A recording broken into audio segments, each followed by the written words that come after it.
In my heart of hearts, I really am an artist in all facets. I mean, I enjoy and I'm really passionate, and probably my first nature.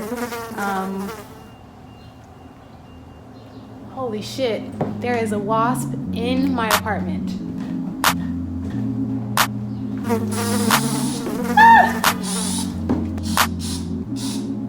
Struggling. I hate that. I'm sorry, I didn't want to kill it, but it scared the shit out of me. Okay, I am discontinuing some of my camera products, and I have upgraded to certain things that I think are gonna be overall better quality, just amazing picture and video quality.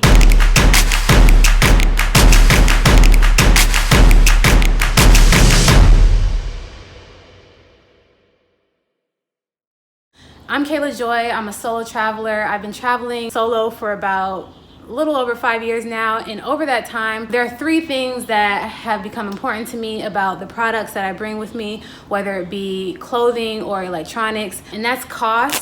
Is it in my price range? Can I afford it? The second thing is quality.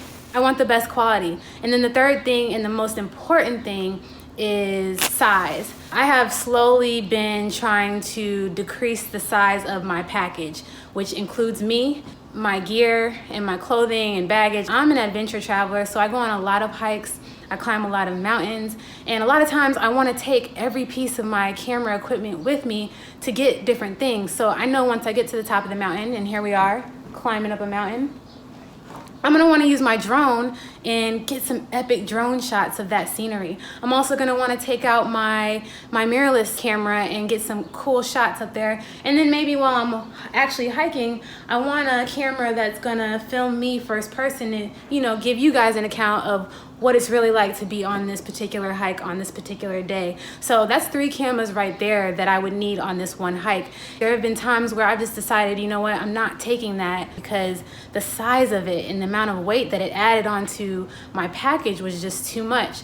I'm gonna be miserable carrying so much weight on my back. One thing about being a solo traveler is the smaller your package, the more versatile you're gonna be able to be. The easier you're gonna be able to maneuver through certain situations, the easier it is for people to help you if you need help. You just think about if you're somebody that comes with 5 bags, that's a lot harder to accommodate than somebody that just has a backpack and says, this is all I have and it's just me.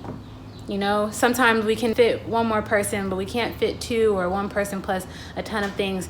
So my goal has been to really bring the size of my package way down, but expand my quality. So I'm gonna show you guys what's in my camera bag, what I'm getting rid of. So come with me, we're about to go into my studio right now. Ready? Okay. All right, we're in the studio. Only took me about 1.5 years to get here. You see, I got a whole new hairstyle and everything. But now that I'm here and you're still here, let's actually take a look and see what kind of camera equipment that I use. But first, let me just say, if you're somebody who just wants to take pictures for personal use, wants to share it with family and friends, maybe share it to social media, all you really need is a modern day cell phone. My iPhone or whatever Android equivalent is capable enough to take very good quality photos and video. If you're not trying to do creative edits or you're not printing anything, then a phone is really all you need these days. But if you're somebody like me and you're more into photography and videography and you want high quality photos, maybe you want to do some creative edits, maybe you're going to print things, then you got to start looking a little bit more deeper into what camera gear is going to satisfy your needs. So I'm just going to show you some of the equipment that I use. All right, first I'll show you a couple of things that I discontinued. I used to be a Canon girl, and I haven't used this. I think the last time I used this was on my Norway trip, which is about 2.5, 3 years ago. So it's been a minute.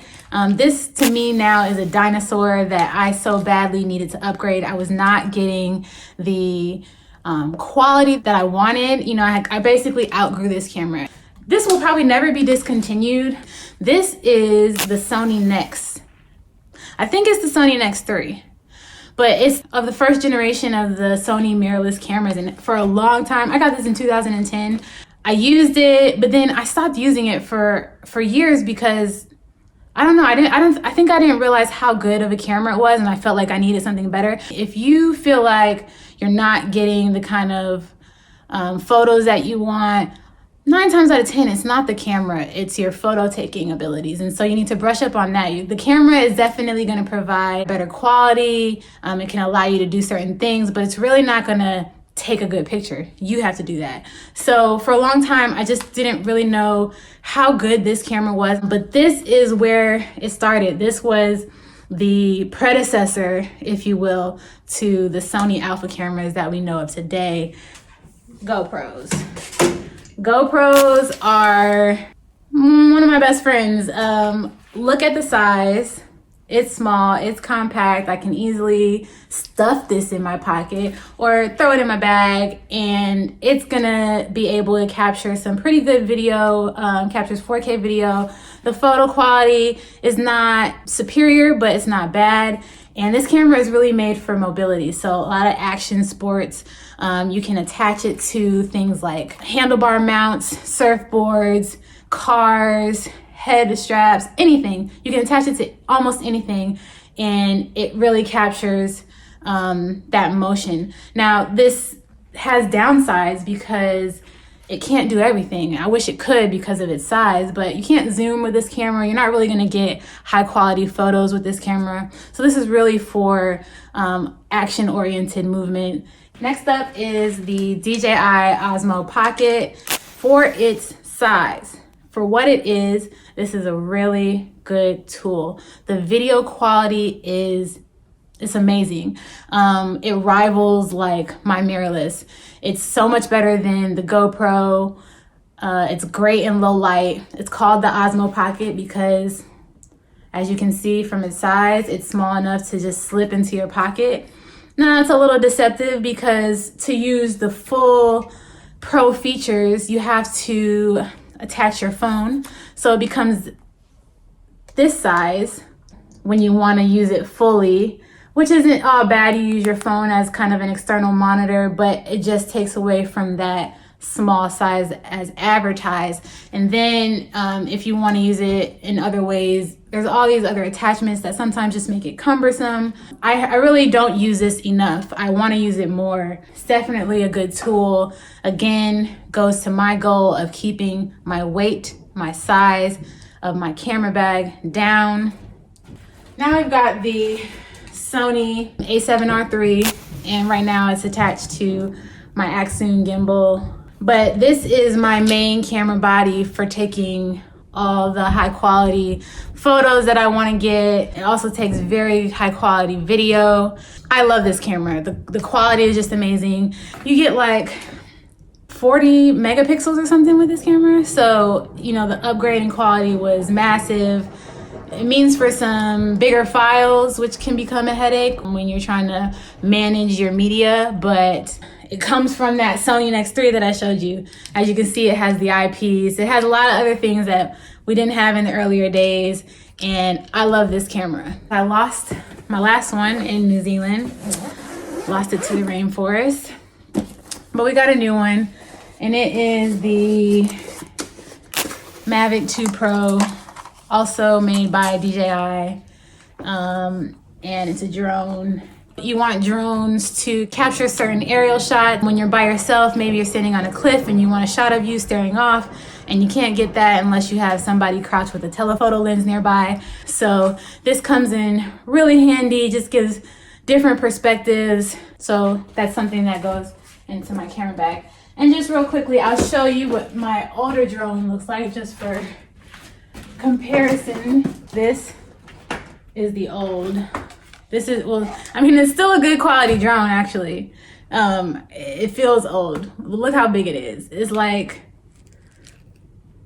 bigger than my head, right? The controller for this is pretty much the size of my Mavic 2 Pro controller for the Phantom 4. I mean, seriously. Can you imagine? I would be wanting to like take this on hike, have it in my bag. Like I wouldn't be able to have anything else in my bag. So upgrading to the Mavic 2 Pro was a huge upgrade in terms of cutting down the size, and also the quality is so much better because of that bigger sensor. All right, so that's the camera equipment that I have in my bag. If you have any questions, don't hesitate to leave me a note in the comments. If you found this helpful, give me a like, subscribe to my blog. As always, thank you for following me. Thank you for watching this. If you think that I should do another video about what other camera equipment I have and why I use certain cameras versus other cameras, let me know. And if I get enough interest, I might make another video. All right, guys, that's it for me today. I'm Kayla Joy. Have a good day.